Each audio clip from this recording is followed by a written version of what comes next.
Fala galera, aqui quem fala com vocês é o Arthur Sendra. Você está no Artflix Podcast, o melhor podcast da sua semana. Hoje a gente está aqui com Gustavo Berriel. É isso aí. E para apresentar para vocês mais um programa Artflix Podcast, hoje a gente está aqui com a atriz, dubladora, tradutora de dublagem, professora, enfim, muitas atividades, múltipla, Dilma Machado. Muito prazer, Dilma, obrigado pela presença. Né, temos muitos assuntos aqui para comentar, para bate-papo, né, com a nossa querida Dilma. Conhecida aí de anos aí. De muito tempo de trabalho, né, uma trilha, né, já rica de muitos trabalhos no audiovisual, na dublagem, na literatura também. Sim. Então a gente vai conversar um pouquinho com ela. Vamos lá. Eu sei que eu acompanho o seu trabalho aí, que você, há tempos atrás, você começou sua carreira dentro do mundo, né, do universo da dublagem, e fez aí alguns personagens. Você fala um pouquinho da gente dos personagens que você fez, e a gente pode complementar da sua transição, do momento em que você sai da dublagem ou que você reduz um pouco a sua atuação na dublagem e passa para trabalhar efetivamente com a tradução, né? Acho que... Ou melhor ainda, começou dublando ou traduzindo? As duas coisas. Tá. As duas coisas. Né?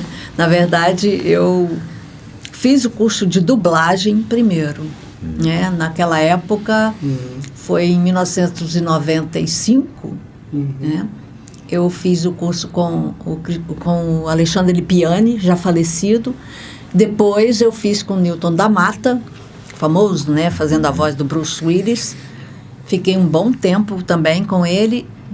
E depois, eu me lembro que eu fui na Cinevídeo para poder falar que eu tinha feito curso de dublagem, gostaria de fazer teste e tudo mais. E na saída me deu aquele clique, eu falei, olha, eu também traduzo. Mas na verdade eu nunca tinha traduzido para dublagem. Só que um tempinho, uns dias depois, me ligaram, né, perguntando se eu poderia traduzir um filme. E foi aí que começou, né, meu trabalho como tradutora também. Apanhei um pouquinho, né? Porque foi na marra, tive que aprender tudo sozinha, né? Mas foi uma paixão que dura até hoje, né? Eu continuo traduzindo, continuo dublando, né, também. Faço as duas coisas, né? Vou, tipo assim, revezando, por assim dizer. Mas são duas coisas que eu adoro, né? Enfim, é minha vida. Minha vida é dublar, traduzir para dublagem. E que maravilha, porque a tradução para dublagem, ela é um processo específico e que requer uma visão mais específica, que quem é dublador tem ainda essa percepção. Sim. Então, além de você traduzir, você fazendo a voz, dando vida a esse texto, você consegue ter mais percepção desse momento da tradução, o que deve aparecer no texto, o que não precisa, né? Ajuda muito texto. Mesmo. E depois, quando eu dirigi também, eu fiz direção de alguns filmes, também me ajudou muito mais, não só na tradução, como na própria dublagem. Ou seja, você viver nesse mundo das três formas te ajuda muito. E eu também já traduzi alguns livros. É totalmente diferente. Você passa de um mundo para outro. Eu falo que você tem que dar um clique, né? Fazer assim, virar uma chavinha. Vira uma chavinha e também faço legenda, né? Fiz muitos filmes de cinema, muitas legendas de cinema, a legenda e a dublagem, a tradução para as duas coisas. E também você tem que fazer isso, né? É outra forma de traduzir. Todo mundo fica pensando, mas quem faz para a legenda? Por que a legenda é diferente da dublagem no filme? Eu falo, geralmente, por quê? Porque são tradutores diferentes. Mesmo sendo eu fazendo as duas coisas, existe uma diferença, porque são regras diferentes, métodos diferentes, né? A dublagem, ela tem que ser mais... engloba tudo. tá? Todos os sons, por assim dizer, né? Vozerio, letreiro. Eu falo que a gente tem o que a gente chama de primeiro plano, segundo plano e terceiro plano. Primeiro plano sou eu que estou, assim, posicionada, né, principal. Segundo plano está aqui atrás de mim, terceiro plano seria o vozerio mesmo. Né? Já na legenda, você não tem isso. Você só tem a tradução, a legenda das vozes principais. Não vai ter um cara lá no fundo falando que você vai colocar a legenda, porque não vai ter espaço para isso. Né? Você tem letreiros e a própria legenda, mas ela também tem que ser mais resumida. Né? Eu sempre tenho alunos que vêm da legenda e eu já falo, vai resumir. Eu falo, olha, é o contrário, não faz isso porque você... E aconteceu agora, eu tive aluno que veio da legenda, aí eu falo, não resume muito a frase. Aí fala, é a legenda. Tá. Né? Às vezes é muito bom, sim, porque igual você estava falando dessa coisa da experiência, porque dependendo do personagem, você realmente precisa dar uma, resumida na fala, porque o personagem fala rápido demais. Não adianta você querer colocar uma tradução linda, maravilhosa, né? Porque não vai dar tempo de falar. Ainda mais que o português, a gente, na hora da dublagem, você tem que falar com uma dicção melhor, pronúncia, não pode ficar, tipo, sujou. A gente usa esse termo, não pode sujar. Já o inglês fala muito rápido. Né? E você está pegando uma pessoa que está falando no original. A gente não está falando do original, a gente está colocando uma voz em cima daquela que já existe. Né? Tira aquela voz e coloca a nossa. Então, é diferente, ainda mais porque também a pronúncia, o português é um pouquinho maior. Então, tem toda essa técnica. Daí também da gente ser ator. Para você ser dublador, você tem que ser ator. É uma regra no Brasil. Tá? Não é em todos os lugares, não. Aqui no Brasil é obrigatório. E lá no comecinho, lá quando você estava começando a sua carreira, assim, como é que foi a sua entrada nos estúdios de dublagem, assim, os primeiros personagens que você... Como é que foi que... você sempre gostou de dublagem, uma coisa que você sempre admirou, assim. Falei, quando é que foi o momento que você falou assim, eu acho isso aqui muito legal, é isso aqui que eu quero fazer e tal. Como é que foi esse start? Foi justamente quando eu fiz o curso de dublagem, né? Aí... Mas, assim, os primeiros personagens e tudo, assim, ali... Tinha algum dublador que você achava interessante? Algum tipo de desenho, um personagem? Na verdade, não, tinha assim... Quando eu era criança, adolescente, eu adorava ficar imitando o Piu Piu e o Frajola. Eu achava o máximo. Mas, naquela época, ainda mais que eu não sou carioca. Eu sou goiana, né? Mas nem parece. Mas é porque eu não tenho um sotaque goiano mesmo, assim, né? Já perdi esse sotaque cantado de goiano, mas tá no sangue. Eu falo que eu sou uma goiana do pé rachado. Mas eu gostava disso, mas eu não sabia que isso era dublagem. Eu adorava assistir, por exemplo, a Noviça Voadora. Para mim, aquela voz da Sally Field era a voz da Sally Field. Não tinha uma voz por trás, né? Quando eu descobri a dublagem, foi através de um amigo, e que ele dublava o Dexter. O Zé Luiz já faleceu também. E ele que me falou da dublagem. Eu falei, sério? Que coisa boa. A gente fazia teatro junto, teatro infantil. Ele é que me apresentou a dublagem. Né? Isso antes, né, de eu fazer o curso. E assim, eu resolvi procurar fazer, né, o curso e tal. E eu falo que é muito engraçado que eu tenho, assim, algo meio toque Hitchcock. Porque o Hitchcock aparece em todos os filmes dele, né? Não é tudo que eu traduzo, não, mas geralmente eu tenho um pouquinho de cara de pau, eu peço pro diretor, entendeu? Será que porque eu posso fazer um vozerio, uma mulher de 10, sei lá, alguma coisinha, um deixar personagem marca, pequenininho, né? só para eu aparecer um pouquinho. Eu falo assim, eu adoro esse meu toque Hitchcock nas coisas que eu faço. E foi o que aconteceu no primeiro filme que eu traduzi. Meu primeiro trabalho, eu fui escalada para fazer um personagem pequenininho. Qual que foi o filme? Eu não me lembro, eu sei que foi sobre nazismo, entendeu? Tá. Mas, assim, o nome do filme eu não me lembro. Tá.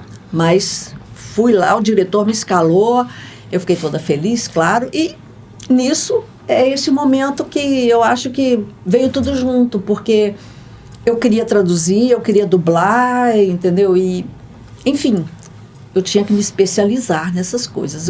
Eu acho que para você ser um bom profissional, você tem que se dedicar e aprender. Não adianta simplesmente você falar assim, quero ser tradutor. Não, peraí, sabe? Eu falo inglês muito bem, eu falo francês, não importa, qualquer idioma muito bem. Isso não quer dizer que você é tradutor. Você tem que se especializar. Foi o que eu fiz. Eu fui aprendendo, eu fazia complementação pedagógica em inglês, porque eu era professora de inglês, mas aí eu falei, não, então vou fazer. Aí veio a tradução. Eu fiz especialização, fiz pós-graduação em tradução inglês-português, na PUC. E dali, através da minha monografia, uma amiga minha que falou, por que você não escreve um livro? Antes disso, eu comecei a dar aula de tradução para dublagem. Na PUC, fiquei um bom tempo, alguns anos na PUC, também online, e depois eu acabei criando o meu curso, a Estrada. Só que eu já tinha escrito o meu livro também. Em 2017 eu lancei meu livro. O processo da tradução para a dublagem. Teoria e prática. Legal. Acho que inclusive foi nesse ano que a gente gravou junto lá o trabalho da monografia que eu tinha que entregar, da faculdade, tudo. Isso. E a gente foi lá na sua casa, foi eu com mais um outro colega. Foi nessa época. Mais ou menos por aí. Foi. E eu resolvi, através da minha monografia, eu também criei um manual, porque como eu estava dando aula, né, eu criei um manual para ajudar os alunos na questão da dublagem, com termos, com umas dicas, né, de tradução que são melhores, né, para você usar na dublagem. E a partir disso, eu fui criando o meu livro, claro, foi aos poucos. Eu falo que foi um parto, né, assim, foi assim, uma gravidez e um parto. Até chegar nesse livro. E assim, eu sempre participei muito de congressos, eu participo muito, dou palestras, né? E conhecimento nunca é demais. Então, eu tenho muito contato com as pessoas, né? Do audiovisual do México, de Londres, né? Da Espanha, ou seja, Espanha, Inglaterra, México, Peru, são todos, agora também Buenos Aires, né? Na área da tradução específica. Na área da tradução audiovisual. Toda, né? Seja legenda, seja dublagem. Justamente. Mas assim, é claro que eu sempre falo da dublagem em si. Porque a tradução tá junto, né? Eu acho que tá tudo junto, não é uma coisa separada, né? Enquanto na legenda você faz a legenda sozinho e entrega a tradução para a legenda, você faz isso. Na dublagem, não. A dublagem do tradutor é só o primeiro passo. É a base. Se essa base é ruim, desmorona. O resto que vier por cima vai desmoronar. Eu falo sempre isso. Então, eu acho que você tem que ser muito bom tradutor, sabe? E aprender a traduzir para dublagem. Eu falo, aprenda como você fala. Dependendo também da época. A gente tem que saber falar corretamente. Eu não posso pegar uma gíria atual e colocar num filme de época. Né? Eu não posso colocar um termo, sei lá, uma linguagem mais formal num presidiário.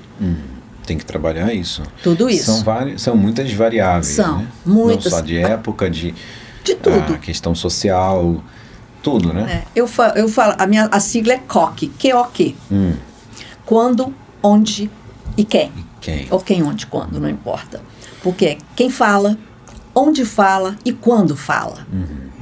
Então você tem que fazer essa pesquisa. Dentro de um mesmo filme, um personagem que é mais velho e um mais jovem já vai ter uma Esse diferença. É o quem, né? A época é o quando. Não posso misturar, né? E onde fala também. Dependendo do local, você vai ser mais formal ou menos informal. Depende do profissional que está no trabalho, com quem ele vai falar. E ele em casa, como ele vai falar com o filho, com a esposa, enfim. Você tem tudo isso. As pessoas pensam muito em questão de sincronismo. Quando eu falo de sincronismo, a primeira coisa que vem na sua cabeça é o sincronismo labial. Sim. Né? Dublagem, sincronismo labial. Só isso. Claro que é muito importante. Mas nós temos mais. Tem muito mais do que mais isso. 2 tipos de sincronismo utilizados, assim. Os principais que eu diria. O cinético, que é o sincronismo cinético, tem a ver com até o movimento do personagem, onde ele está também. Tudo isso te ajuda a procurar uma tradução melhor sabe? Usar melhor as palavras para ficar mais natural. Porque às vezes no original tá uma coisa, mas se você traduz exatamente, literalmente como tá, não vai fazer sentido pra gente. Sabe? Você olha na imagem e fala, mas coisa, que é isso? Não dá. Isso é um ponto que eu queria até te perguntar. Por exemplo, a gente quando vê, e aí pode ser desenho animado ou até filmes mesmo, desenho animado eu consigo trazer melhor exemplo. Aqueles desenhos Adult Swim que tinha aquela época que era muito palavrão, mas voltado para o público mais velho, mais adulto e tudo mais. Uma vez eu vi, não vou lembrar qual desenho especificamente, mas foi a versão americana de um deles, a versão original, e depois a versão dublada, né? Dá a impressão, não sei se é só a impressão, se realmente tem algum tipo de restrição na hora de passar a tradução. Sim. Que, por exemplo, o inglês, o original, ele realmente fala lá um palavrão, são palavras mais fortes e tal, mas assim. E na hora que chega para tradução, você tem a palavra, mas você diminui o peso. Você dá uma amenizada, você dá uma quebra desse peso, assim. Isso... Depende, né? Pra onde vai também, né? Não, geralmente é o cliente que pede, ou seja, o produtor, né, do filme, do desenho, seja o que for. Não é a gente que tem essa escolha. Hoje em dia, graças a Deus, está muito melhor. Porque hoje em dia, até na legenda você consegue encaixar alguns palavrões. Na dublagem, você tem muito mais liberdade para usar. Eles falam, não, sigam o original. Se fala um palavrão, você vai usar o palavrão. Tenta, então, claro que procurando algo que seja... bata, né, com o original. Você tem que estar ali no mesmo contexto. Mas antigamente não era assim. Tudo era amenizado. Você tinha que amenizar tudo, não podia falar um palavrão de jeito nenhum, sabe? Não podia xingar. Assim, agora, alguns desenhos ainda, os infantis, são mais conservadores. Esses são, você não pode usar. Às vezes nem a palavra morte você pode usar. Por que eu pergunto isso? Porque, por exemplo, em muitos filmes, sei lá, um filme de ação ou um desenho para Adult Swim da vida... Né? Às vezes, filme de ação, geralmente você tem aqueles caras mais bruto, mais parrudo. E aí, por exemplo, o cara numa versão dublada ou então no legendado, você tem, vou matar você, vou dar uma porrada em você. Enquanto que quando você vê o mesmo filme com áudio em inglês, mas com a legenda em português, ele tira esse, vou pegar você. Ele quebra um pouco, tira um pouco da intensidade, né, da cena. É o que eu falei, agora já estão mais flexíveis nesse sentido. A maioria dos clientes, né? Eles estão assim, liberaram. Você fala sempre do Game of Thrones, que você gosta. O Game of Thrones, quando eu fiz o primeiro episódio, eu amenizei. Porque a ordem sempre, no geral, era amenizar. Aí eu encontrei com o dublador e ele falou assim, poxa, Dilma, você traduziu, a gente foi dublar, poxa, a sua tradução estava tão light. Aí a gente teve que dar fazer umas trocas, colocar uns palavrões e tal. Eu falei, sério? Pode? Porque não me falaram que podia. Porque o Game of Thrones é uma série que tem um teor mais pesado, né? Mas assim, o estúdio não me disse, olha, tá liberado. Não foi avisada. Não fui avisada, então eu amenizei o primeiro. Quando ele me falou, eu falei, não acredito. Não tem coisa melhor do que você poder ouvir um linguajar mais fuleiro, por assim dizer, né? Um palavrão e você poder colocar porque cabe. Você vai lá, é exatamente isso que eu quero falar. Né? É o que vai passar ali, né? Então isso é legal, já acontece. Claro que, igual eu falei, os desenhos infantis, não dá. Tem, por exemplo, tem produtores que não gostam que você chame uma criança de idiota. A palavra idiota, não. É bobo, mané, alguma coisa assim. A palavra morte também, não. Eu vou te destruir, eu não vou te matar. É um outro... Né? E às vezes no original tem aquela coisa, eu acho muito engraçado, porque eu tenho que falar, gente, pode ter um animal falar, I'm gonna eat you now, né? Sim, vai ficar... Você vai traduzir pro português... fica chato, Cara, né? eu vou te comer. Eu vou te comer. Aí já, então, não. Aí eu vou te devorar. Vou te devorar. Entendeu? Por quê? Porque fica ambíguo, né? Todo mundo, não é todo mundo que vai ter essa malícia, mas a criança não vai ter essa malícia, mas o adulto Gera sempre tem, duplo né? sentido. Se não tem que ter o duplo sentido, aí não vai usar. Se tiver que ter, aí você vai adaptar de acordo com a demanda. Né, justamente. Então você tem que pensar nisso tudo antes de traduzir. Então eu sempre falo, olha, gente, cuidado. Você quer ver um exemplo bom voltando ao sincronismo, um exemplo bom do sincronismo cinético. É uma novela turca. A personagem pega um elefante de madeira e tá falando em turco, que ela vai colocar assim, colocar ele para frente da porta para dar sorte. Só que tanto no texto em inglês, traduzido do turco em inglês e traduzido para o espanhol também, eles colocaram um nariz. Aí na hora que você vai traduzir, vou colocar o nariz para frente. Aí eu pergunto, elefante tem nariz? O que você coloca para frente? Aquela coisa assim, tem 2 buraquinhos lá no final, sim. Não deixa de ser um nariz, né? Mas é uma tromba, gente, não é, sabe? É uma tromba que ele tem, não é um nariz. Então isso seria um sincronismo cinético, né? Você olha a imagem, apesar de você ouvir, né, ou ler, né, no caso, que eu não entendo nada de turco, falando nariz, eu não vou traduzir como nariz, porque é um elefante. Eu vou traduzir como tromba. Certo? Então, isso passa, às vezes, assim, despercebido pelo tradutor. Né? São detalhes. São detalhezinhos, parece bobo, mas não é tão bobo, né? E outro sincronismo que a gente tem é o isocronismo. O isocronismo é a entrada e a saída da fala, que a gente tem que ter. A gente não pode começar antes, muito antes, nem terminar depois, porque senão vai ser aquele fucker and sucker, aquele programa, lembra? Fica só mexendo na boca. Então, o isocronismo, ele está dentro do cinético e dentro do labial. Né? Ele está dentro de qualquer forma. Mas as pessoas só pensam que o tradutor só se preocupa com o labial. Tem tradutor realmente que não preocupa nem com o labial.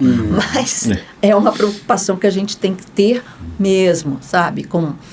Porque eu falo assim, um bom exemplo é o thank you. Sim. Em português, nós falamos obrigado e obrigada. Sim. Então, se é um filme, um filme atual, né, a gente pode usar um valeu. Né, pro thank you. Valeu. Mas e se for um filme mais de época? A mulher vai falar thank you, vai ter esse final assim, e ela vai falar obrigada. Agora, tem que passar por aí. Mas, às vezes, dependendo do momento, você pode também usar um eu agradeço. Que o thank you, eu sou muito péssimo com inglês, mas a forma mais informal seria tipo thanks.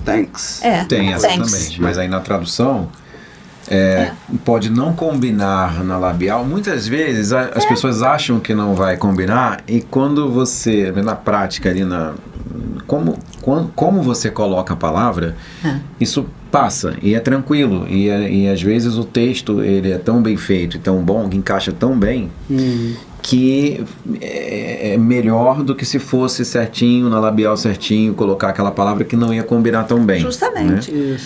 Uma outra dica é quando você está ouvindo, pegando do inglês, né? Assim, ou de qualquer outro idioma, que tem aquela palavra, nome de um personagem, né? Primeiro, se o personagem ali está falando o nome aqui, você não vai traduzir colocando o nome aqui.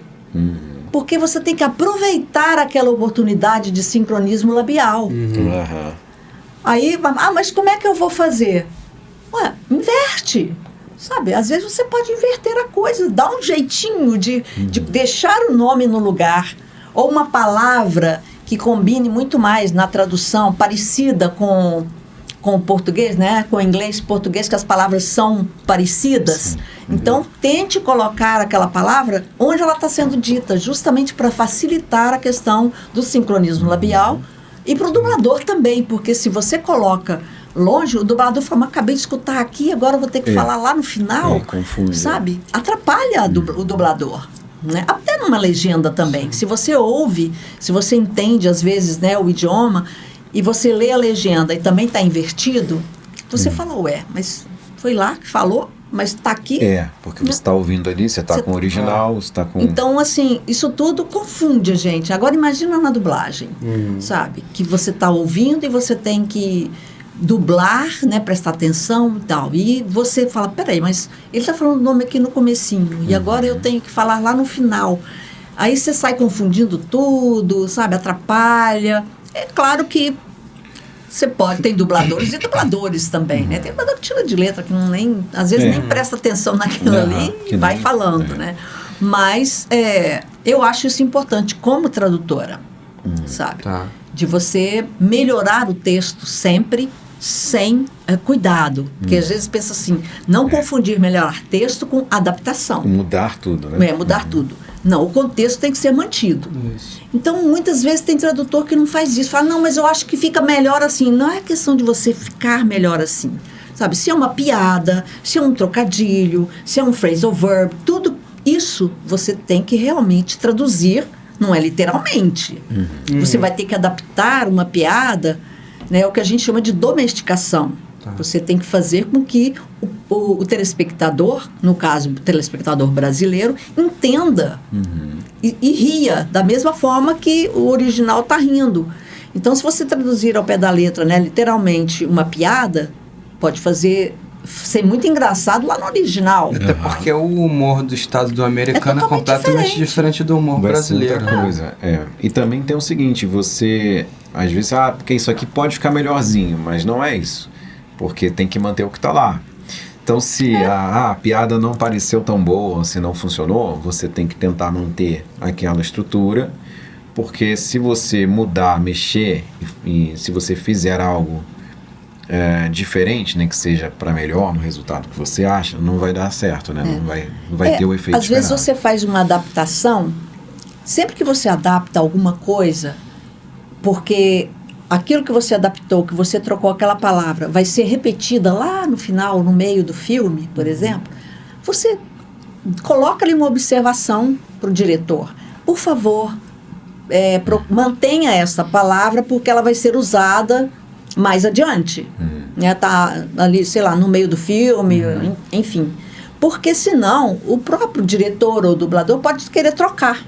Certo. Aí vai chegar lá naquele loop que não é o mesmo personagem que vai falar. Aí, só que não é o mesmo personagem, ele fala a mesma coisa, mas é outro personagem. Às vezes o diretor não vai lembrar, o dublador é outro.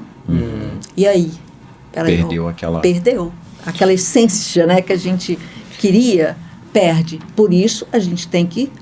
E você costuma inserir essas notas, né, no texto, assim, olha, segue por aqui ou procure, Eu acabei de fazer isso num desenho, entendeu? Sim. Com a pronúncia de um personagem, porque eu precisava rimar e era difícil achar uma rima em português para a palavra. Eu não posso falar o que é, porque a gente tem essas questões de confidencialidade. Sigilo, sim. Então, eu pedi que pronunciassem um nome diferente um pouquinho, porque eu queria, para rimar com aquela rima que eu consegui achar e que era realmente necessária, entendeu? Então, por favor, não aí eu deixei, por favor, não, eu peço que fale, que pronuncie o nome assim, porque eu rimei lá na frente, né? Porque não estava dando para rimar e eu queria, e tinha essa questão toda do contexto, né?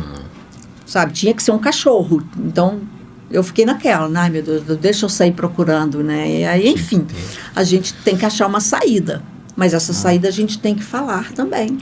E assim, durante um filme, como é que seria esse processo? Isso é uma coisa que é uma das razões pela qual eu gosto muito de consumir conteúdo dublado e legendado. Para mim é complexo, mas como é que funciona no período onde você trabalha com a parte da tradução?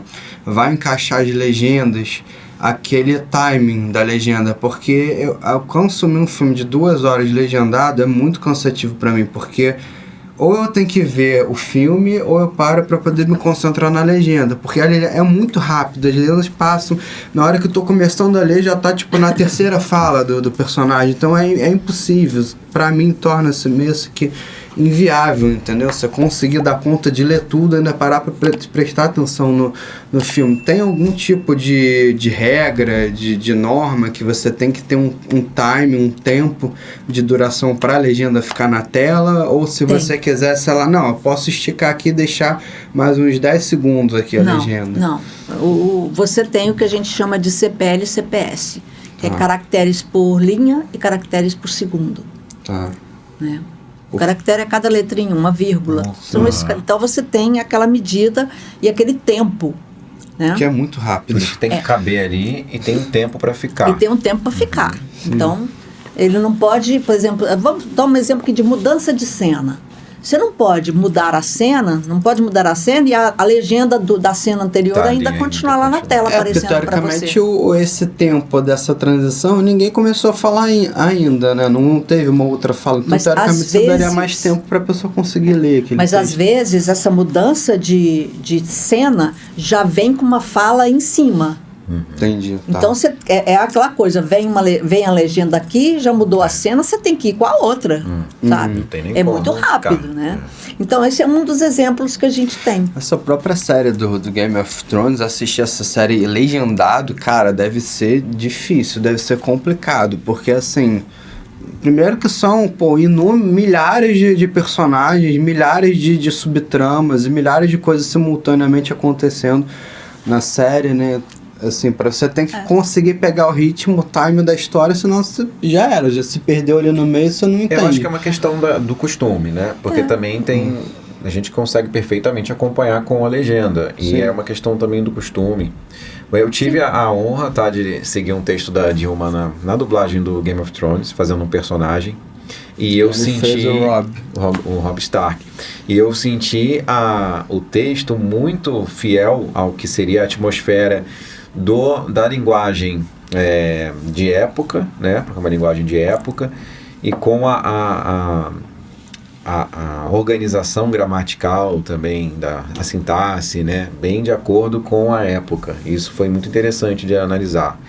E em alguns momentos entravam os palavrões, que aí a gente combinava com o diretor, era assim, agora vamos botar aqui, vai pelo original, então vamos colocar aqui. E na época, né, que acontecia a dublagem, ainda tinha muito essa dúvida, porque estava ainda no início. Foi lançada muito no começo dos streaming, assim, antes mesmo, né? Ela foi lançada não lembro onde passou primeiro, mas lembro quando foi no streaming, foi na HBO, mas depois que veio o streaming da HBO, já estava liberado, super liberado, palavrão, já está muito mais. Agora, para TV, ainda tem muito cuidado com isso, essa palavra não pode. E quando você está criando, né, eu lembrei de você escrever lá a nota do tradutor, acontece também, claro, sempre do diretor pensar na hora um texto diferente. Sim. Ou uma adaptação que aparece na hora. O próprio dublador sugere muito, né, em determinados momentos a gente está lá e fala, isso aqui vai pegar. Quando você percebe que aquilo pode ser complementar ao seu trabalho e funcionar bem, mas nem sempre dá certo. Como é que acontece então esse diálogo com a casa, com a direção? É complicado porque geralmente os diretores não gostam de falar com o tradutor. Não são todos que gostam, não. Mas eu acho importante a função do tradutor nessas horas. Eu falo sempre, eu estou sempre disponível. Pegue o telefone, mas não dá tempo de ligar para você. Não, mas se você está com dúvida, eu que fiz a tradução, você tem que tirar a sua dúvida. Às vezes o diretor liga para mim, Dilma, você colocou essa palavra aqui, eu posso colocar essa palavra aqui? Sabe? O diretor fala assim, mas claro que pode, sabe? Fique à vontade, porque não vai alterar em nada. Agora, às vezes, é ruim quando, por exemplo, você está traduzindo uma série. As séries, eu crio o meu próprio glossário.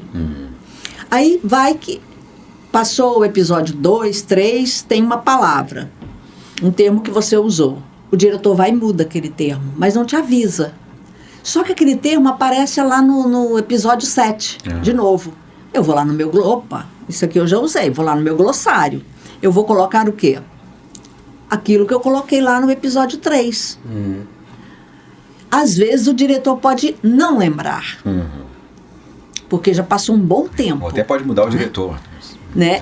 Pode acontecer isso também. E aí?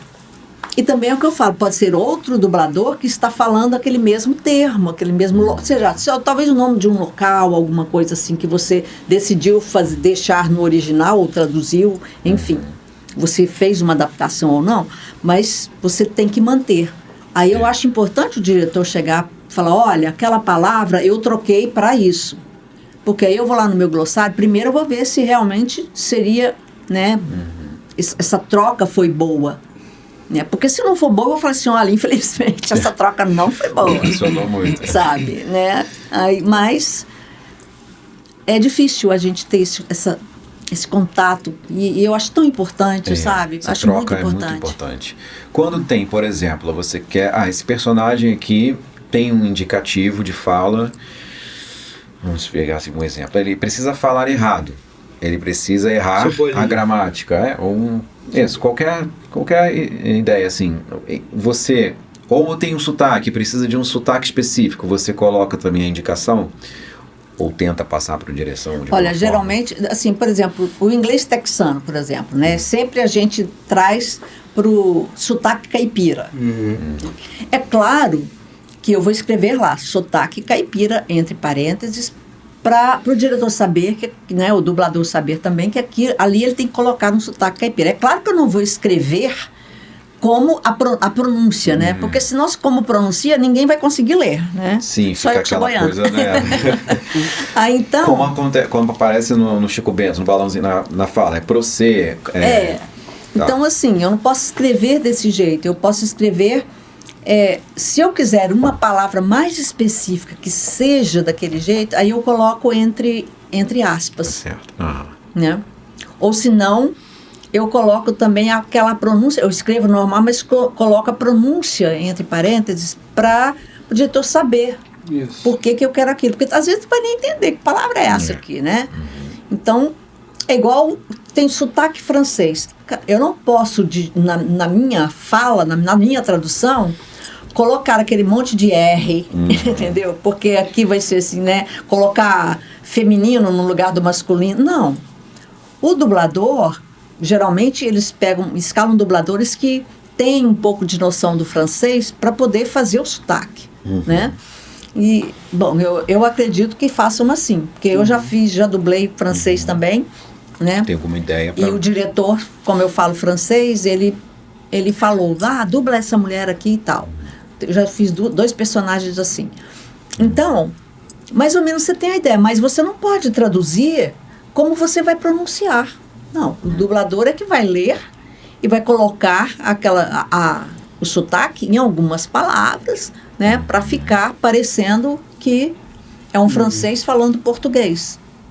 Então você tem que dar essas dicas assim, mas você colocar a linguagem toda do jeito que ela é falada, né?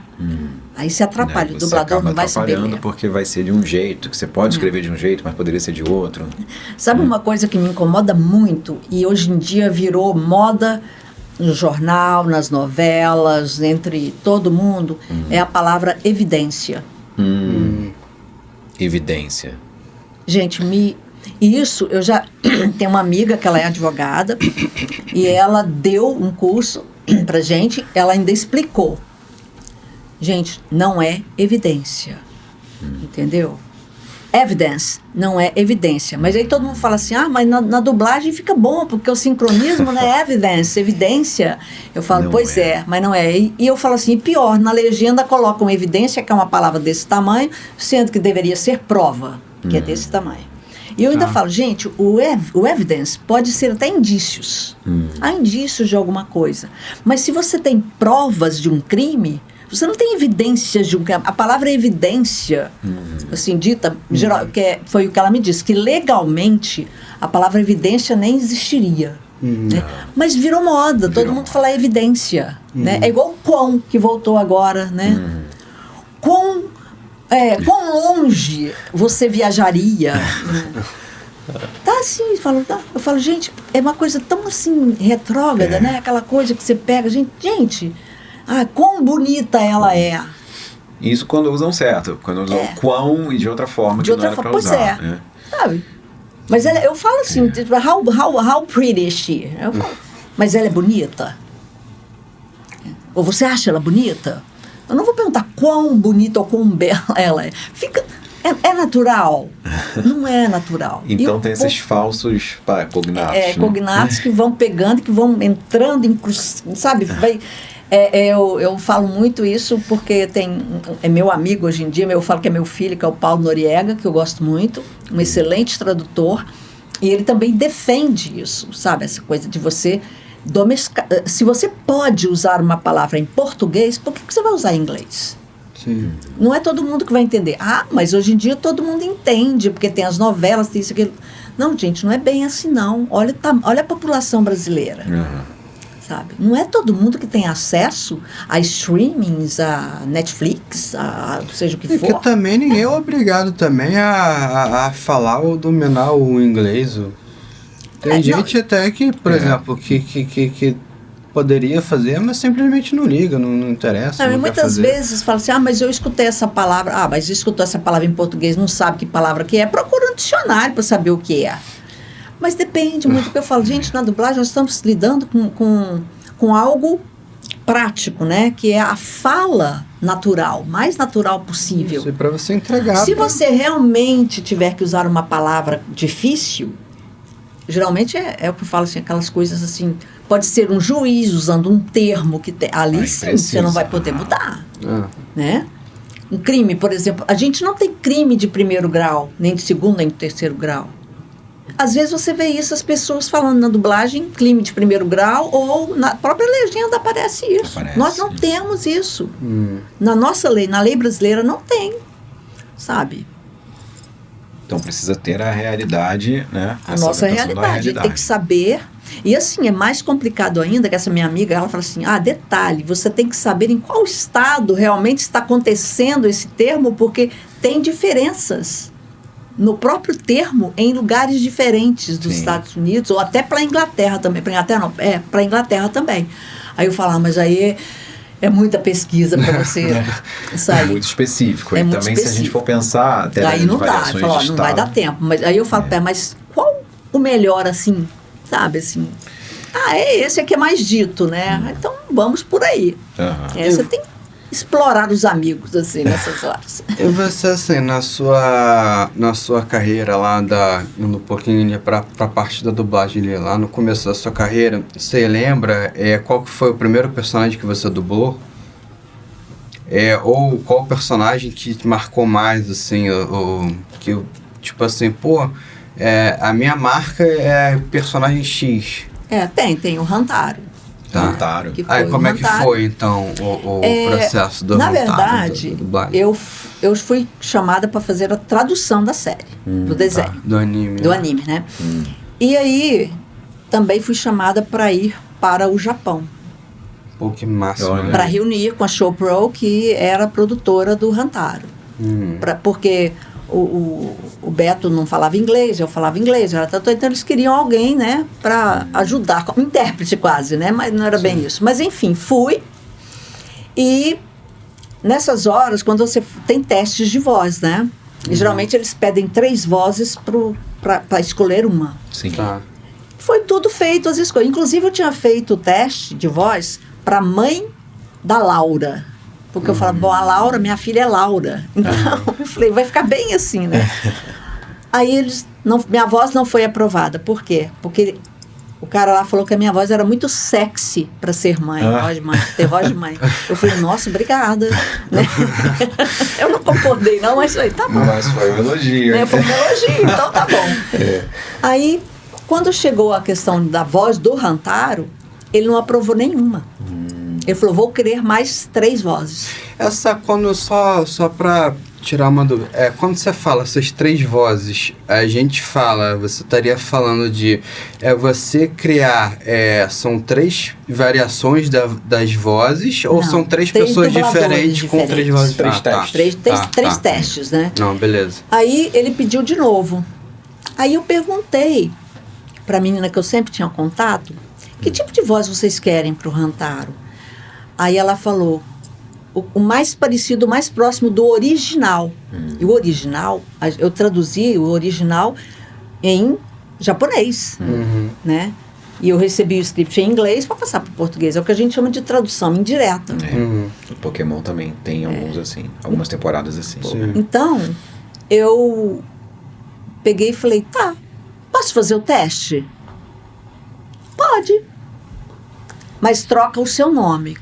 Procura um nome artístico diferente, porque Dilma Machado é a tradutora. Não pode ser Dilma Machado também fazer o teste. Não quer, né? Isso foi a dona, né, da Cinevídeo que falou. Falei, tá bom. Aí eu coloquei D. O'Donnell. D de Dilma, O'Donnell, que é o sobrenome do meu marido. Tá. E a D. O'Donnell ganhou. Viu? Caramba, que legal. Então foi assim, eles precisavam de uma voz mais... parecida com o original. Então eles precisavam de uma voz sexy pro Rantaro. Era a voz sexy que eles precisavam, tá aí. Então, você já viu esse desenho, Rantaro? Eu vi algumas. Mas assim, quando eu era pequeno. Era um grupo de hamsterzinhos.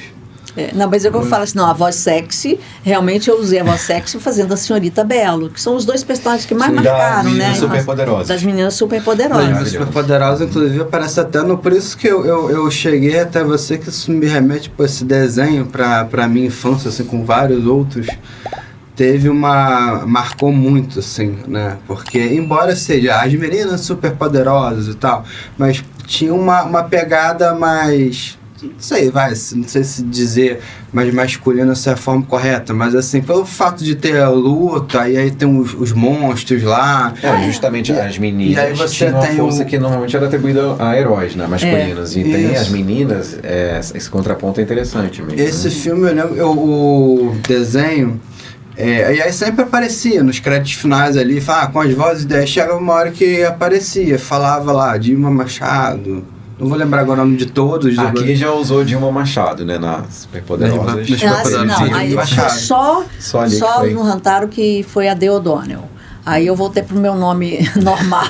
Aí depois teve o filme de Superpoderosas no cinema. Eu fui ver com a minha irmã no cinema quando eu era criança. Foi tradução minha também. Eu traduzi. Foi muito bom. A série toda você traduziu? Eu traduzi a primeira leva, eu dublei até a geração Z. Certo. Depois eles voltaram com a tradução, mas aí o cliente quis trocar tudo.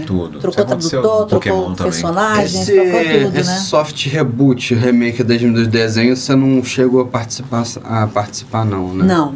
Nem na tradução das Poderosas, nem tradução, nem dublagem. Eles trocaram tudo. Esse, por exemplo, é um exemplo que a gente estava falando mais cedo do soft reboot, né, do desenho original, que eu já achei que meio que foi uma coisa meio afrontosa, porque o desenho original ele é tão bom que eles colocaram um negócio nada a ver, né? Aquilo da visão, né?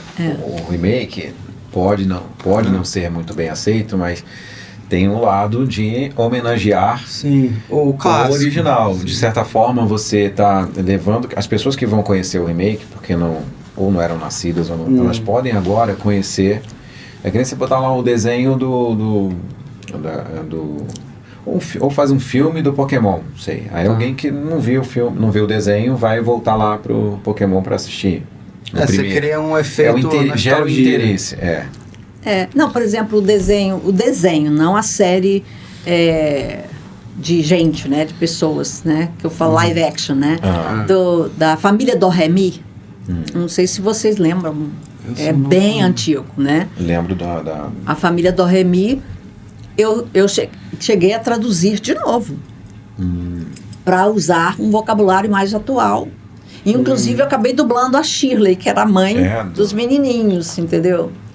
Eu com Jorge Rosa. Né? Legal. E já faleceu também.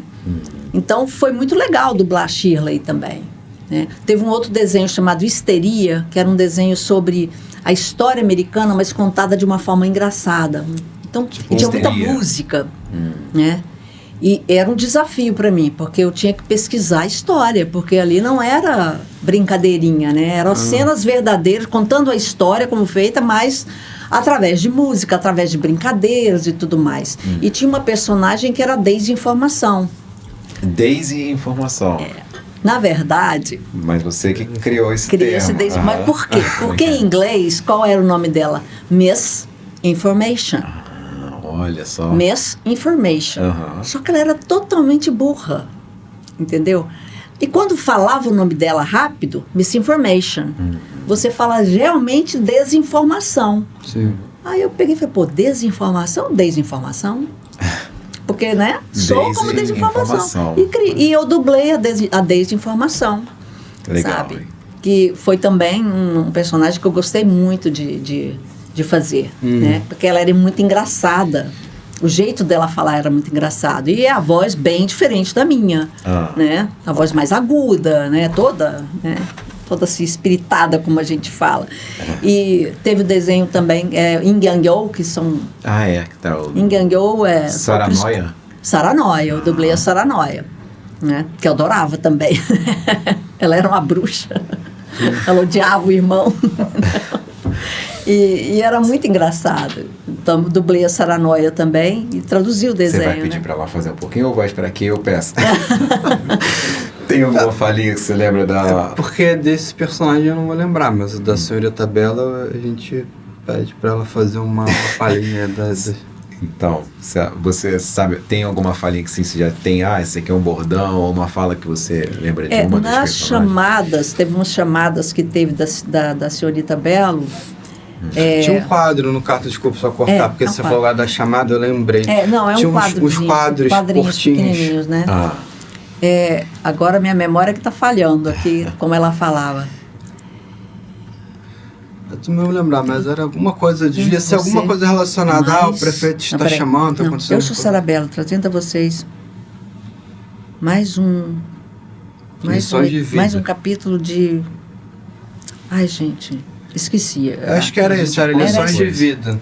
E aí ela falava... Sonhos de vida, né? Lições de vida. Sonhos de vida? Lições de vida? Lições de vida, isso. E aí ela falava alguma coisinha ali.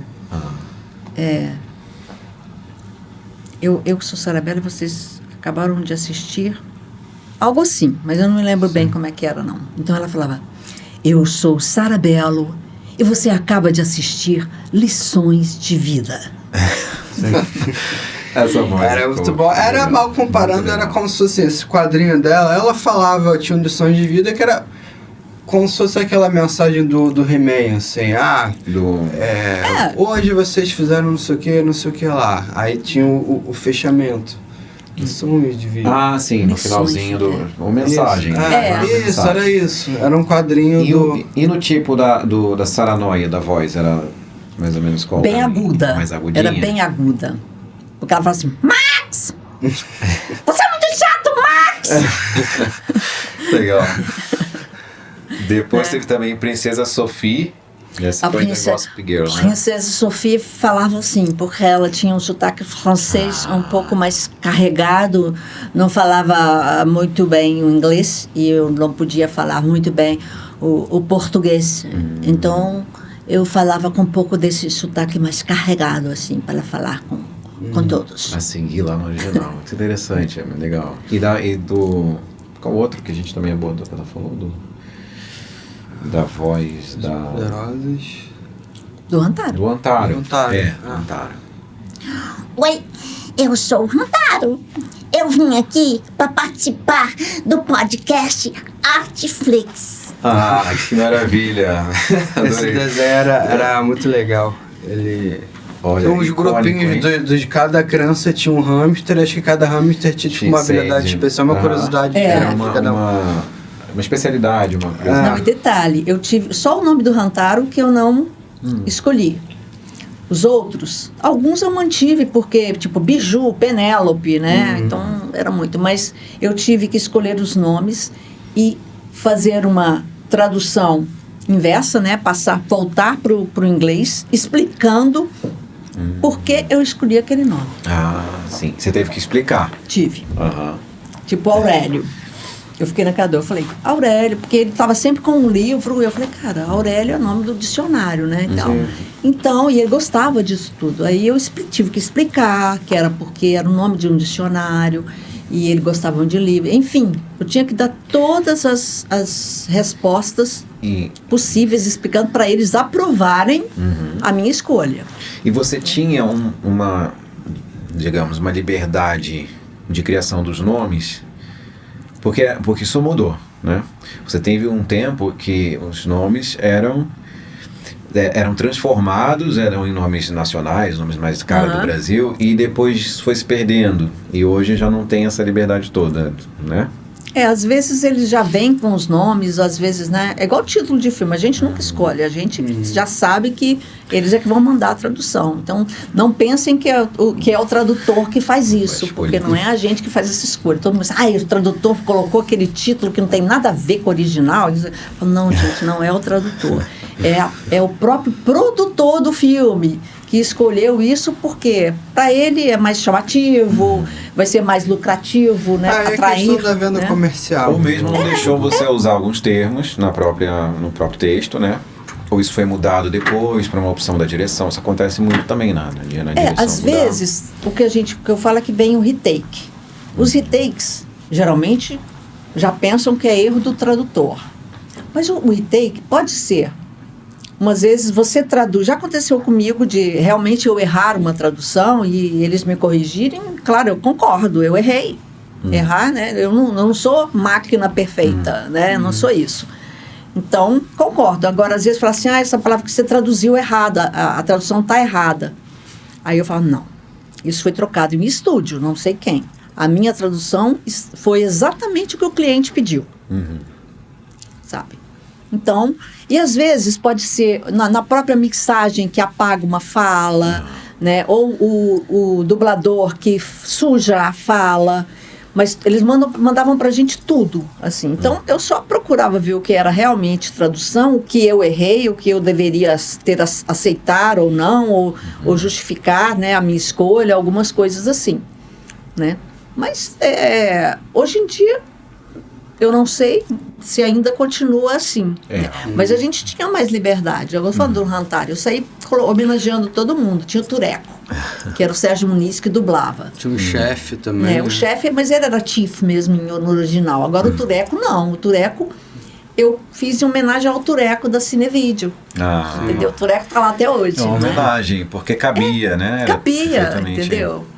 Ele tinha aquele jeitão, eu falei, eu vou fazer uma homenagem. E assim foi. Tinha a Camila, que eu homenageei minha filha, tinha a Gabriela também, que eu fiz. Eu saía a amiga da minha filha.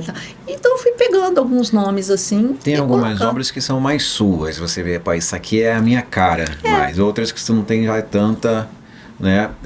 Qual algumas que você considera, mas essa daqui foi seja para dublagem ou tradução, que essa daqui foi mais a minha cara, assim, além do Rantaro, claro, outras assim, o Game of Thrones. Não, eu acho que todos os trabalhos que eu já fiz, assim, tem muita coisa, são quase 30 anos de tradução e eu tenho mais de 650 títulos traduzidos, né, desde aquela época, é muita coisa. Muita coisa. Mas assim, eu sempre peguei de tudo, por exemplo, Desperate Housewives, era de um jeito, né? Você fazer a tradução. O Game of Thrones era outro estilo, muita pesquisa, eu precisava de muita ajuda dos fãs do Game of Thrones, né? Para fazer a minha tradução. Os filmes, né? Muita pesquisa, às vezes, para fazer, por exemplo, fiz A Ponte dos Espiões, foi um filme que eu fiz que me deu muito trabalho para traduzir, porque foi muita pesquisa. Eu tive que fazer a tradução sem ver o filme, eu tive que traduzir ele inteiro, e depois fazer um back translation, né? É complicado, né? Como é que, assim, nessa situação, tanto pro lado do dublador quanto para do tradutor, como é que vocês conseguem essa parte da pesquisa? Que às vezes só falar, você vai ter que dublar ou você vai ter que traduzir o filme, a série X, só que você não tem material para você conseguir fazer aquilo. Como é que é isso? O que acontece, a gente já entra nessa questão dos prazos, né? Que eu também já entrar, porque eu sei como é que funciona. Mas muitas vezes a gente não tem o tempo hábil. Tem tempo. É um negócio próprio meio de material, doido, às né? vezes não chega. como é que ele pede pra você fazer um negócio, só que você não tem nenhum tipo de embasamento, você não tem nada, você tem um guia, né, uma referência. Porque era a né, primeira parte. Cinema tem muito isso, né? Você vem com preliminares e tudo mais. Às vezes você pega a traduzir no cinema, geralmente, você chega a traduzir, eu acho que foi num... teve um filme daqueles brinquedinhos que viram robôs. Transformers. Sim. Transformers. Eu acho que, se não me engano, Transformers teve que ter sido teve preliminares, 7 preliminares até chegar na final. Caraca. Algo assim. Até chegar na final. Eu já tive 4 preliminares. Então, você tem que fazer revisão de tudo. Chega uma certa, Ponte dos Espiões foi um que o diretor já estava cansado. Não é possível. Eu falo, pelo amor de Deus, troca aqui, porque pediram para trocar. Então, tem que ser trocado. E aí sobe pro tradutor. Você tem que revisar aquilo tudo, procurar saber e tal, e colocar, não tem jeito, sabe? Você tá ali para isso, né? Ou então, a série já existe, já foi traduzida em outras temporadas, por exemplo. Aí você já recebe um trabalho que já foi de outro tradutor. Geralmente não tem o glossário. Então, o que você tem que fazer? Assistir, né? A série antes, para pegar pelo menos uma parte do vocabulário, para você entender como outro tradutor fazia, para você não ficar tão perdido, né? Isso daí seria, por exemplo, não sei se seria o caso, mas, por exemplo, a redublagem, né? Porque você tem a dublagem e você tem a redublagem. O que você faz? Gerar uma necessidade de você redublar um material, um conteúdo que já foi dublado anteriormente. Assim, isso para que serve? Qual que é a necessidade, o objetivo? Eu já retraduzi um filme, porque na primeira tradução era com a Meg Ryan. Ela era capitã. Porque nas Forças Armadas, pelo menos até onde eu sei que, né, nas Forças Armadas você não tem majora, capitã, comandanta. Você não tem esses termos femininos assim. E o filme foi todo dublado chamando ela de capitã. Ele teve que ser redublado, mas aí eu traduzi tudo de novo e coloquei capitão. Porque é a capitão, não é a capitã. Até você fala isso num jogo, né? A capitã do time, seja isso, aquilo, até você pode usar isso aqui, porque é uma coisa mais informal, né? É esporte, né? É diferente. Pra lá acabou ficando datado. Porque ela era capitão, realmente, né? Então tinha que ser chamada assim. Ela tinha que ser chamada de capitão, não podia ser capitã. Mas a redublagem, então... O filme foi todo redublado. Nos casos, vocês pensam que é mais para corrigir algum tipo de erro? Ou só para, de repente, só dar uma repaginada, dar uma atualizada na a questão fala? da família do Remi. Que eu fiz também.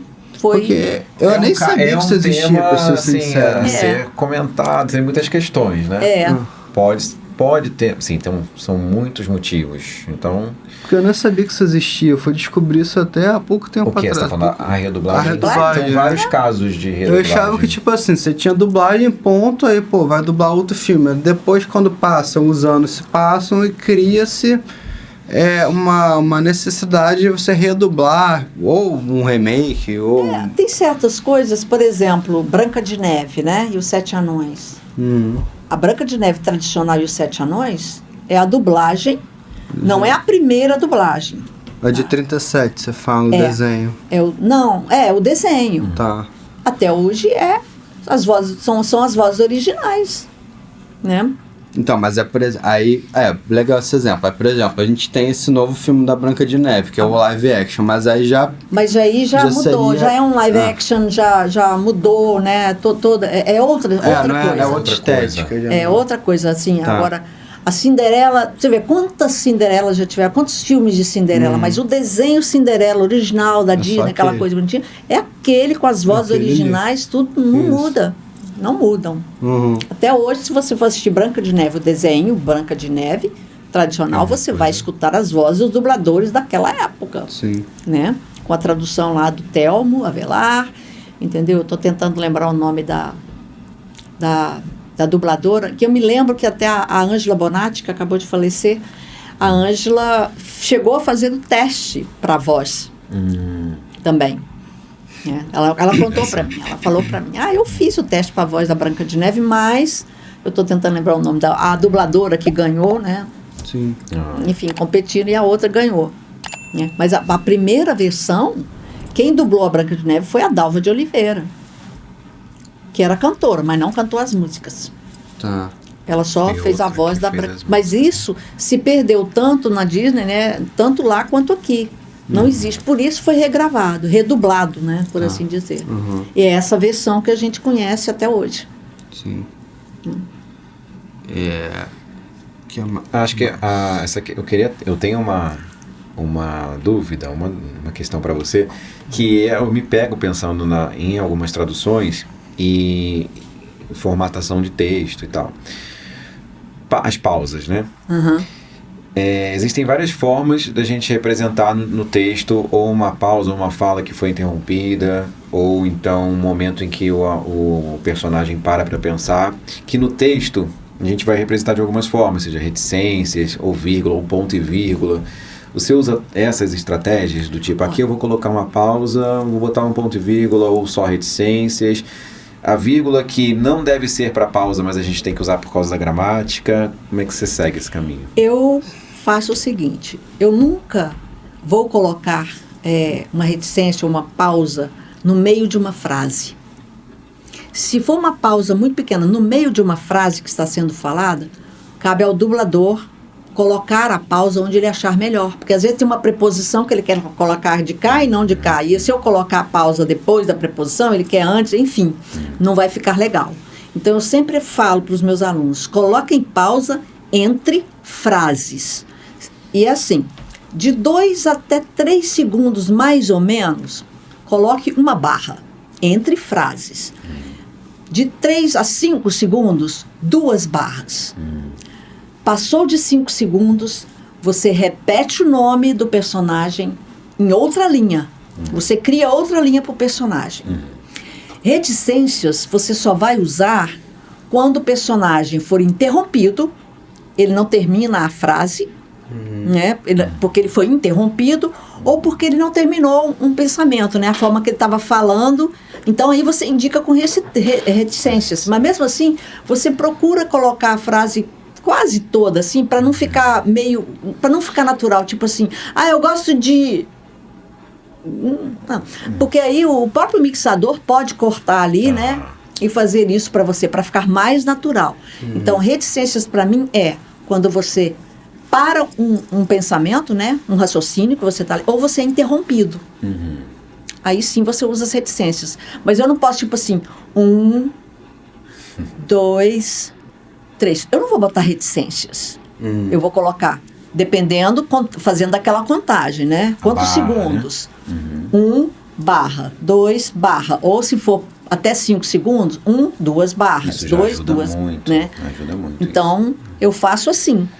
Mas sempre, igual falando, nunca no meio de uma frase, para não atrapalhar o dublador, para decidir onde ele quer colocar aquela pausa. E geralmente a pausa é pequena, né? No meio de frases assim. E se o personagem não completou a palavra, nesse caso da palavra incompleta? Eu coloco a palavra toda, reticências, e aí geralmente até o diretor fala, olha, fale a palavra toda que a gente depois corta. Fica melhor, porque senão não fica natural. Entendi. Fica... Em vez de você... fica forçado. Fala a palavra inteira. E lá eles cortam como se fosse interrompido. Tá, só, Rafa, finalizou ali só pra também não te deixar de castigo muito tempo. Tadinho, já tá botando aqui, ela já deve estar cansada. Não, só, eu queria pegar aqui, esse pedaço daqui, que a gente fala, o impacto da tradução na experiência do público. Assim, voltando um pouquinho na parte do não traduzir literalmente ou questão de corte de alguma coisa, você acha que, tipo assim, quando há essa... Hoje em dia o Gustavo falou que está um pouco mais liberal, mas quando havia essa censura no resultado final de um projeto, seja do desenho, de um filme, na legenda, a própria legenda ali escrita, você acha que de certa forma perdia um pouco o timing, assim, o feeling do filme original, ou ficava tranquilo, ficava sem... passava batido? Olha, tem certas coisas que até, assim, eu falo que pro público em geral não vai ter muita importância. Tá. Não tem. Porque o público em geral, né, a gente tem uma população no Brasil que, na verdade, 5% ainda está ali, não chegou a 10% da população brasileira que fala um idioma fluente. Tá. 15% da população brasileira lê legenda. Tá. E os outros? Nós temos que contar aí crianças, Sim. idosos, deficientes, né? Visuais, que precisam da dublagem. Sim. E aí, olha só, é muita coisa, né? Porque às vezes eu tenho a impressão de que quando você, comparando quando o desenho, o filme, quando você assiste ele legendado e quando você assiste ele dublado, você absorve muito mais o conteúdo, o vocabulário mesmo, as palavras em si, daquele episódio, daquele filme, do que propriamente dito na legenda. E aí eu não sei se alguma paranoia, assim, eu sem impressão, deve que corta um pouco. Isso são vantagens e desvantagens entre legenda e dublagem. Isso é uma desvantagem que a legenda tem. Sim. Porque você tem que prestar mais atenção no que está escrito do que na própria imagem. Porque você presta atenção na imagem, lê, volta a ler. E às vezes você perde, né, um trechinho daquela imagem. Na dublagem, você tem a vantagem de não perder nada da imagem. Você fica 100% Você está 100% ali concentrado. Isso aí é uma das coisas que a gente fala de desvantagem da legenda. Mas é claro que a gente tem outras vantagens. Então, vantagens e desvantagens. Mas, por exemplo, uma pessoa que domina completamente o inglês, ou médio inglês, mas ela vai assistir um filme, ela domina o inglês completamente. Já tem o idioma ali, e a legenda, às vezes, vai ser para um momento de... uma palavra que você não entende, né? Você não conhece, você vai ver a legenda. Não vai ser a parte principal do consumo que ela está fazendo, no caso. E essa pessoa não vai assistir dublado, claro. Lógico. Mas é igual, eu já falei, você tá ali, você escuta, é igual você assistir alguma coisa que às vezes fala uma palavra em português que você não conhece. Sim. É normal, pode acontecer. Tem gente que inclusive fala, eu não consigo imaginar na minha cabeça isso dando certo, assim, mas tem muita gente que tem a facilidade, que pega da forma mais rápida. Até eu conheço alguns casos de pessoas que aprenderam a falar inglês através da legenda. Através da legenda, ao invés de fazer um cursinho de inglês ou inglês da escola. Mas de tanta prática, ou quem aprendeu pela música. E tem gente que, pega, sei lá, obviamente não vai pegar um filme, um Oppenheimer da vida, mas assim, começa do básico, do beabá ali. Vai ver um Friends, que é uma série mais light, de humor ali, são palavras mais fáceis, mas que usa no dia a dia, no cotidiano. De repente até aquele outro Two and a Half Men também, 2 homens e meio. São linguagens mais rápidas do cotidiano. Tem gente que fala que usa esse artifício, né, essa estratégia de você aprender o inglês através do consumo de séries do que... Tem um estudo sobre isso. Estou tentando lembrar o nome da... Ela é tradutora também, ela é professora na Bahia, se não me engano. Eu lembro da palestra dela falando justamente sobre a questão do aprendizado do inglês através das legendas. Mas é aquela coisa, é uma minoria, né? Também. Tem isso. Você ainda tem que ter acesso a isso, né? Tem esse porém também, não é todo mundo que tem acesso. Antigamente a televisão, a televisão que eu digo é a televisão normal.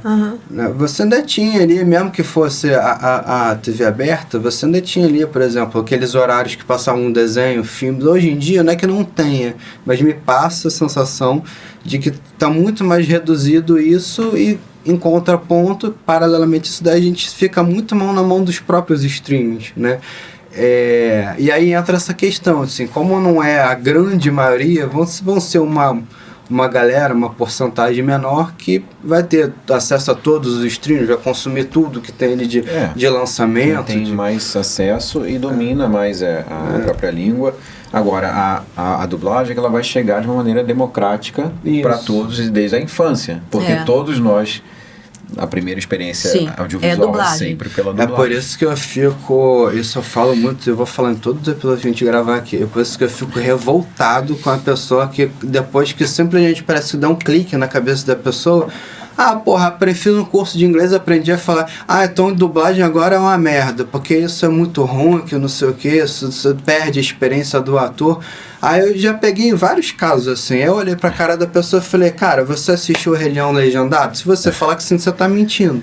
A experiência da infância, a experiência de como você aprendeu culturalmente também, as vozes. Vários desenhos chegam pra gente, a dublagem chega pra gente muito, acho que é muito antes do que o inglês. A gente só vai, porra, Sim. e caminhar pro inglês só lá na frente. Ajuda na Mesmo criação, assim não é né? todo mundo. E com uma boa tradução, né? Sim, também é importante, né? Essa questão da tradução é muito importante. Porque a gente, às vezes, assistindo mesmo dublado, você ouve, eu falo, é uma expressão idiomática traduzida ao pé da letra.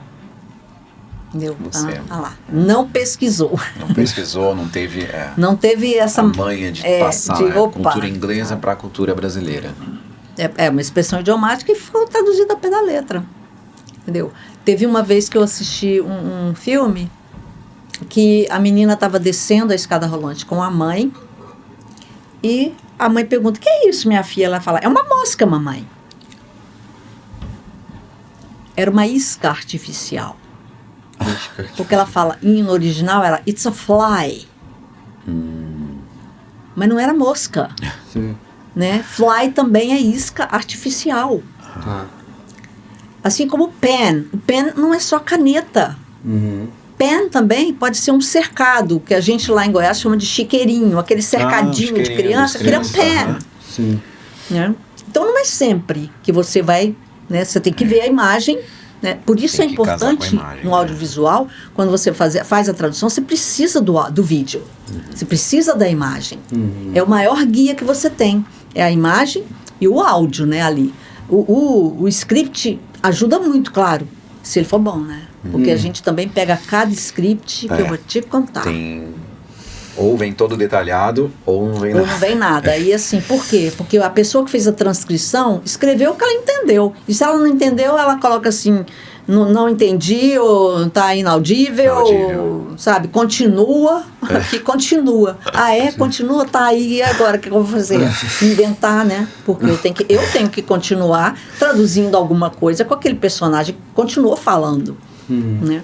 Mas quem fez a transcrição, não se preocupa com isso, sabe? Então, são vários tipos, né? Você tem são muitos tipos de muita coisa. De script, sabe? São muitos detalhes, né? Tem uns que vêm com tudo, assim, tipo glossário, explicando, sabe? Cada palavra diferente, às vezes até palavra que você sabe, tipo can, um verbo can, né? Tá lá. Tá explicando lá, tá? Às vezes é até exagero, mas melhor isso do que não ter nada, do que ter não ter um script completo, né?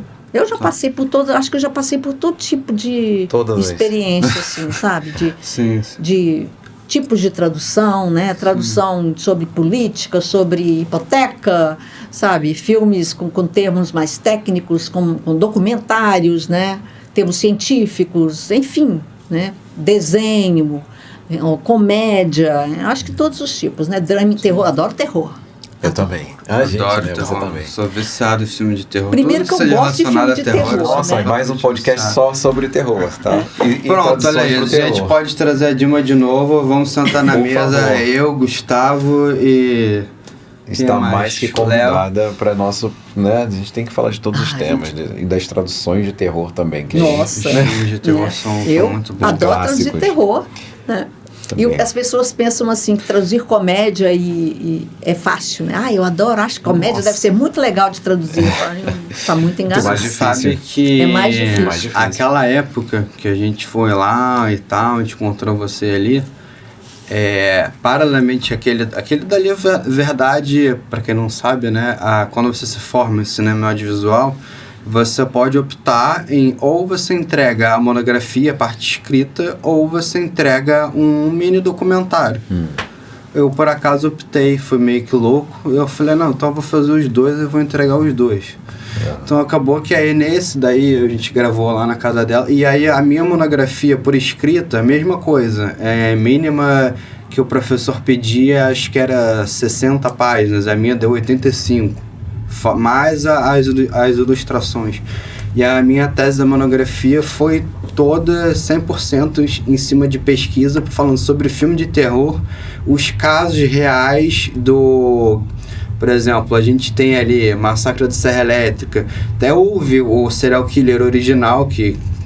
E aí, cara, foi a mundo afora ali.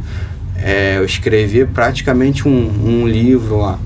Foi experiência muito boa. Assim. Então a gente precisa chamar a Dilma para novos episódios. Esse episódio daí vai ser um episódio que deixa só nós três aqui, não convida mais ninguém, porque...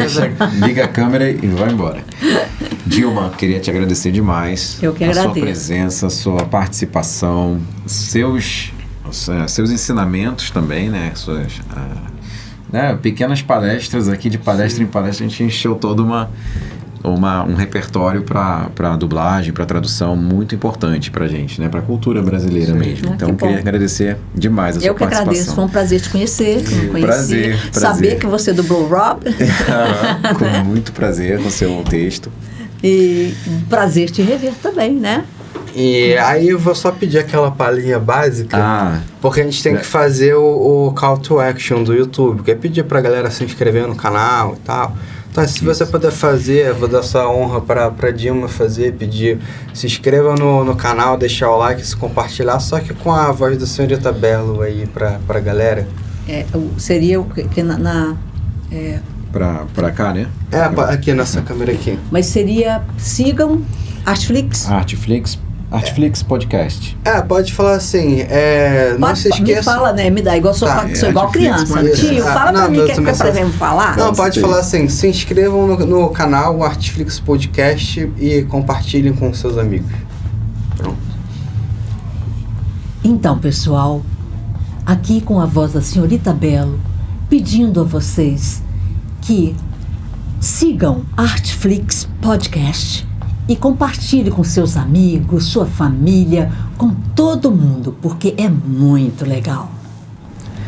Ficou muito bom, né? Maravilha, muito legal. Obrigado mesmo, Dilma.